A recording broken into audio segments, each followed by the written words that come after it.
সামাজিক মাধ্যমে ছড়িয়ে পড়া একটি ভিডিও ঘিরে চলছে তীব্র আলোচনা। ভিডিওতে দেখা যায় সড়কের পাশে এক বাইকার ও পুলিশের মধ্যে উত্তপ্ত তর্ক বিতর্ক চলছে। বাইকারটি নিজেই ভিডিও ধারণ করে দাবি করেন তার সব কাগজপত্র ঠিক থাকা সত্ত্বেও অযথা হয়রানি করা হচ্ছে। এমনকি তিনি জরিমানা দিতে রাজি থাকলেও মোটরসাইকেল জব্দের চেষ্টা নিয়ে আপত্তি জানান।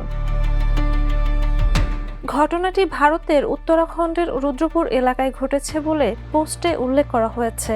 অভিযোগ ছিল বাইকারটি আইএসআই মানের হেলমেট ব্যবহার করেননি। দেশটির মোটরযান আইনে এমন ক্ষেত্রে জরিমানা ও লাইসেন্স সংক্রান্ত শাস্তির বিধান থাকলেও অনেকেই যানবাহন জব্দকে অতিরিক্ত কঠোর পদক্ষেপ হিসেবে দেখছেন।